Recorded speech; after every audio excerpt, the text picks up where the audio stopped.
இயக்குனர் சந்து மொண்டேட்டி இயக்கத்தில் நாகச்சைதன்யா சாய் பல்லவியோட நடிப்பில் வெளியாகி இருக்கக்கூடிய திரைப்படம் தான் தண்டேல். ப்ராப்பர் தெலுங்கு திரைப்படமான இந்த திரைப்படத்தை இங்கே தமிழ்லையும் மொழி மாற்றம் செஞ்சு ரிலீஸ் பண்ணியிருக்காங்க.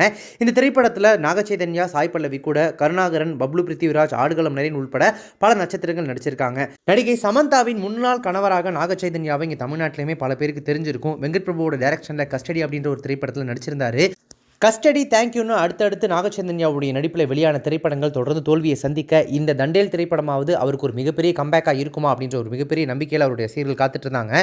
ஸோ காதலும் பிரிவும் போராட்டமும் கொண்ட வாழ்க்கையை மையப்படுத்திய இந்த படத்தின் கதை ஏற்கனவே நம்ம பார்த்த சில படங்களை ஞாபகப்படுத்தும் வகையில் இருந்திருக்கு.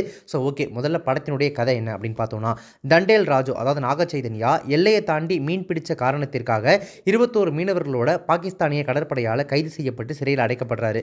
சத்யா அதாவது சாய் பல்லவிக்கும் ராஜுவுக்கும் இடையே என்ன உறவு, பாகிஸ்தான் சிறையில் இருக்கக்கூடிய ராஜுவை காப்பாற்ற சத்யா எந்த அளவுக்கு போராட்டங்களை செஞ்சாங்க, அதில் அவங்க வெற்றி பெற்று தன்னுடைய காதலன் ராஜுவை காப்பாற்றினாங்களா இல்லையா அப்படின்றது தான் இந்த தண்டேல் படத்தினுடைய கதை. இந்த கதையை கேட்கும் போதே உங்களுக்கு நான் சொன்ன மாதிரி பல படங்களுடைய ஞாபகங்கள் வந்துட்டு போகலாம். முக்கியமாக சத்யவான் சாவித்ரி தன்னுடைய கணவரோட உயிரை காப்பாற்றுறதுக்காக யமன் கிட்ட வரைக்கும் போய் போராடினாங்க அப்படின்னு சொல்லிட்டு நம்ம ஆதி காலத்திலேருந்தே கேட்ட கதைகள் உள்பட பல கதைகள் இதில் இருக்கிறது தான். படமாக இந்த தண்டேல் எப்படி இருக்குது அப்படின்னு கேட்டிங்கன்னா, நாகச்சைதன்யா இது வரைக்கும் நடித்த படங்கள்லேயே இந்த படத்தில் அவருடைய நடிப்பு நன்றாக தேறி இருக்கு, நல்லாவே நடிச்சிருக்காரு அப்படின்னு சொல்லலாம். சாய் பல்லவி அவங்களுடைய நடிப்பு பற்றி சொல்லவே தேவையில்ல. அந்த கதாபாத்திரத்தை வழக்கம் போல் அப்படி தூக்கி பிடிச்சிருக்காங்க. அப்படி ஒரு நடிப்பை வெளிப்படுத்தியிருக்காங்க. சிறப்பான கதாபாத்திரத்தை தேர்வு செஞ்சு ஹோம்லி லுக்கில் வழக்கம் போல் நடிப்பை வெளிப்படுத்தி படம் முழுக்க நடிப்பில் வந்து ஸ்கோர் பண்ணியிருக்காங்க. அவங்க சிரிச்சா சிரிக்கவும், அழுதா அழுவவும், எப்படி அமரன் படத்தில் அவங்க அங்கே பண்ணுறதை இங்கே நம்மளை வந்து ரியாக்ட் பண்ண வச்சாங்களோ அதே போல் டோலிவுட் ரசிகர்களை இந்த படத்துலையும் எமோஷனலாக கனெக்ட் பண்ணி ஒரு மிகப்பெரிய நடிகையாக வெற்றி பெற்றுறாங்க அப்படின்னு சொல்லலாம். கருணாகரன் இந்த படத்தில் சப்போர்ட்டிங் கதாபாத்திரத்தில் சிறப்பாகவே நடிச்சிருக்காரு. பப்ளு பிருத்திவிராஜ் சாய் பல்லவியின் அப்பாவாக கொடுத்த வேலை கச்சிதமாக செஞ்சிருக்காரு. நாகச்சைதன்யா மற்றும் சாய் பல்லவி சம்பந்தப்பட்ட காதல் போர்ஷன்களும் பாடல் காட்சிகளும் தேட்டருக்கு சென்ற ரசிகர்களுக்கு ஒரு நல்ல ட்ரீட் அப்படின்னே சொல்லலாம். இவங்க ரெண்டு பேருடைய பேர்ல ஆல்ரெடி லவ் ஸ்டோரி அப்படின்ற திரைப்படம் வெளியாகி ரசிகர்கள் மத்தியில் நல்ல வரவேற்பை பெற்றது ஞாபகம் இருக்கலாம். அந்த கெமிஸ்ட்ரி இந்த திரைப்படத்திலுமே கண்டினியூ ஆகுது. இந்த தண்டேல் திரைப்படத்தில் இருக்கக்கூடிய பிளஸஸ்லாம் என்ன அப்படின்னு பார்த்தீங்கன்னா, ராக் ஸ்டார் டிஎஸ்பி அதாவது அந்த ஊர் ராக் ஸ்டார் சொல்கிறேன், தேவி ஸ்ரீ பிரசாத் அவர் தான் இந்த திரைப்படத்துக்கு மியூசிக் பண்ணியிருக்காரு. ஸோ அவருடைய ஸ்டைலில் தரமான பாடல்களை இந்த படத்துக்கு கொடுத்துருக்காரு. தெலுங்கில் புஷ்பா 2 தண்டேல் என கலக்கிட்டு இருக்கிற அவர் தமிழில் கங்குவா படத்தில் மட்டும் ஏன் அப்படி பண்ணார் அப்படின்னு ரசிகர்கள் இந்த படம் பார்க்கும்போது கூட ஃபீல் பண்ணியிருக்கலாம். நமோ நமச்சிவாயா பாடல் தண்டேல் திரைப்படத்தில் அந்த பாடல் அட்டகாசமாக இருக்குது. கடல் காட்சிகளை ஒளிப்பதிவு செய்தது, காதல் காட்சிகளை ரம்மியமாக படமாக்கிய விதம் அப்படின்னு சொல்லி ஒளிப்பதிவாளர் சாம்தாத் அங்கங்கே கவனிக்க வைக்கிறாரு. நாகச்சைதன்யா மற்றும் சாய் பல்லவியின் நடிப்பு, அவங்களுடைய கெமிஸ்ட்ரி நான் சொன்ன மாதிரி படத்துக்கு பெரும் பலமாக இருக்கு. படத்தில் என்னெல்லாம் மைனஸஸ் அப்படின்னு பார்த்தீங்கன்னா, விஜய் சேதுபதி நடிப்பில் வெளியான காப்பே ரணசிங்கம் மற்றும் ஐஸ்வர்யா ராய் நடித்து வெளியான சரப்ஜித் உள்ளிட்ட படங்களில் எப்படி பெண் கதாபாத்திரங்கள் போராட்டம் நடத்துவாங்களோ அதே போன்ற ஒரு கதையை படமாக்கி இருக்கார் இயக்குனர்.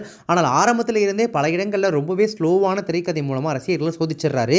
சொன்ன மாதிரி இதே மாதிரியான கதையமைப்பை கொண்ட நிறைய திரைப்படங்கள் வந்திருந்தாலும் இந்த மாதிரியான கதையமைப்பு கொண்ட திரைப்படங்கள் ரெண்டு விஷயம் முக்கியமாக இருக்கும். ஒன்று, ரசிகர்கள் வந்து ஹீரோயினுக்கும் இடையேயான அந்த காதலில் எமோஷனலாக தங்களை தாங்களே கனெக்ட் பண்ணிக்கணும். அப்படி அவங்க எமோஷனலாக கனெக்ட் பண்ணிக்கும் போது தான் அங்கே என்ன போதோ அதுக்கு இங்கே ரியாக்ட் பண்ணுவாங்க, படத்தோடு அப்படியே சேர்த்து ட்ராவல் பண்ணுவாங்க. அந்த வகையில் நாகச்சைதன்யா, சாய் பல்லவி அவங்களுடைய அந்த கெமிஸ்ட்ரியாக இருக்கட்டும், அவங்களுக்கு இடையிலான அந்த காதல் காட்சிகள், அந்த எமோஷன் எல்லாமே நல்லாவே கன்வே பண்ணிடுறாங்க. அதில் அந்த வகையில் ஜெயிச்சிட்டாங்க அப்படின்னு சொல்லலாம். இப்படி ஒரு அழகான ஜோடியை பிடிச்சி அவங்களுக்கு இடையிலான காதல் காட்சிகளை ரொம்ப அழகாக எழுதி அதை அழகாக படமாக்கி அதனால் எமோஷன்ஸை ரசிகர்கள் மத்தியில் கடத்தினவங்க ஸ்க்ரீன் பிளேயில் கோட்டை விட்டுட்டாங்க அப்படின்னு சொல்லலாம். திரைக்கதை இன்னுமே நல்லா எழுதியிருக்கலாமோ, நிறைய இடங்களில் ஒரு மாதிரி டல் அடிச்சு ரசிகர்களை படத்துலேருந்து கிட்டத்தட்ட விலகி வச்சிருது.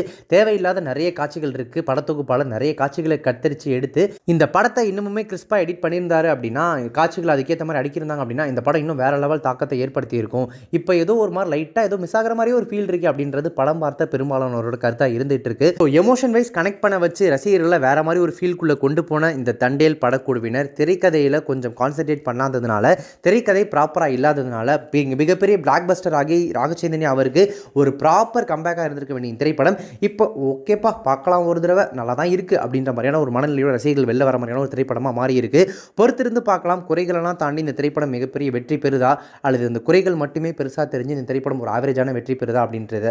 தண்டேல் திரைப்படத்தினுடைய இந்த ரிவ்யூ உங்களுக்கு ரொம்ப பிடிச்சிருந்துச்சு அப்படின்னா லைக் பண்ணுங்கள், ஷேர் பண்ணுங்கள். நீங்கள் படம் பார்த்துட்டீங்க அப்படின்னா படத்தை பற்றி உங்களுடைய ரிவ்யூ என்ன அப்படின்றத கமெண்ட்ஸில் மென்ஷன் பண்ணுங்கள். இப்போ இந்த வீடியோ பார்த்துட்டு இருக்கவங்க யாராவது நம்ம சேனலை சப்ஸ்கிரைப் பண்ணாமல் இருந்தீங்க அப்படின்னா மறக்காம உடனே இப்போவே நம்ம சேனலுக்கு சப்ஸ்கிரைப் பண்ணிட்டு பக்கத்தில் நோட்டிஃபிகேஷன் பெல் பட்டனை மறக்காம டிங் அணைத்திருங்க.